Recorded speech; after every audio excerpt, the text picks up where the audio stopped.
Today I'm going to talk to you about bath salts and the danger of taking these synthetic drugs. So what are bath salts?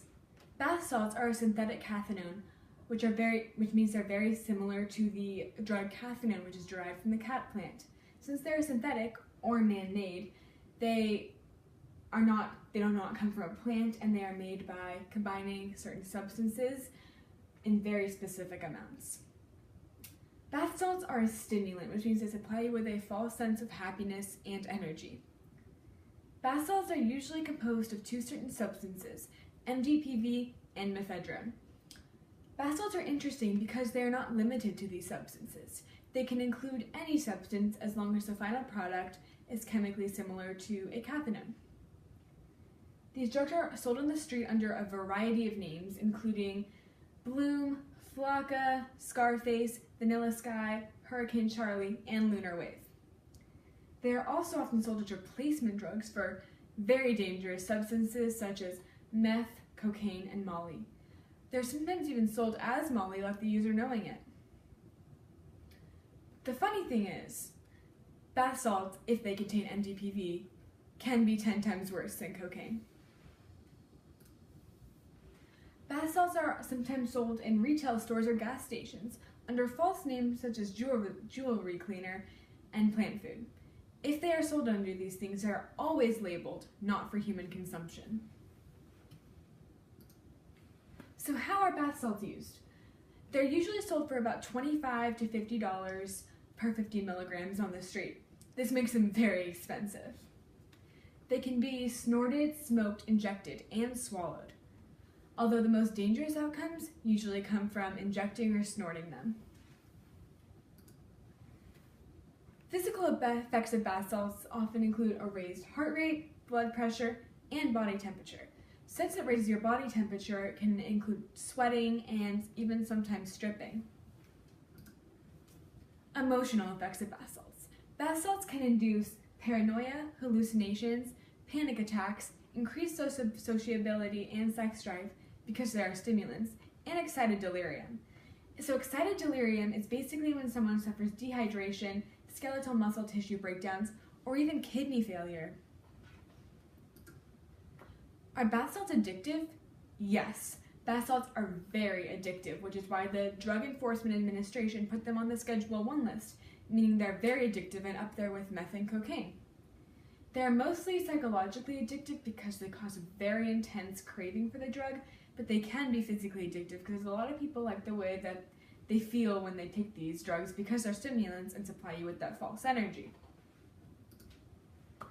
Since they're addictive, there are a lot of withdrawal symptoms that can induce just hours after taking these drugs. They're both physical and mental.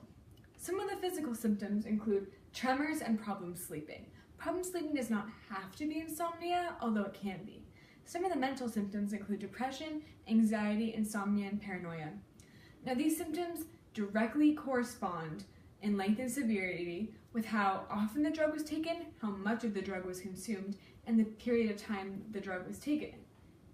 There are no medications that can help with these symptoms and can help people getting off of bath salts, although cognitive behavioral therapy usually helps, contingency management, and motivational enhancement therapy. Since they are on the DEA's Schedule 1 list, there are a lot of legal consequences of bath salt trafficking. Trafficking in this case includes the sale, possession, and manufacture of these drugs. They are the same federally and statewide because in no states are the two main substances, MDPV and mephedrone, legal. So for the first offense, there's a 20 years maximum jail time, plus a fine of $1 million. If a group is convicted, the group will collectively have to pay $5 million. If someone is seriously injured or killed, the minimum prison sentence becomes 20 years. For the second offense, the maximum prison sentence is 30 years, plus a fine of $2 million. If a group is convicted, the group will have to pay $10 million, and if someone is seriously injured or killed, the prison sentence will be life. How can you tell if someone is using bath salts? There are a variety of signs that can start while someone is taking the drug. So some of the short-term signs include nosebleeds, sweating because of the raised body temperature, nausea, and violent attacks on others, which can range from a few punches to murder. Some of the long-term signs include suicidal thoughts, being aggressive or violent, or having aggressive thoughts, and paranoia.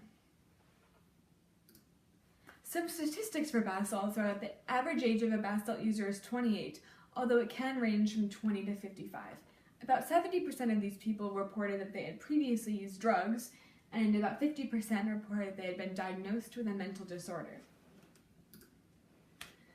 Although bath salts are very easy to acquire, they are very addictive and very illegal. So I really don't recommend using them. My public service announcement is a bumper sticker that reads, "You might die, so halt," before you use bath salts. The two main sources I used for this presentation are the Drug Enforcement Administration and the National Institute on Drug Abuse. Thank you very much.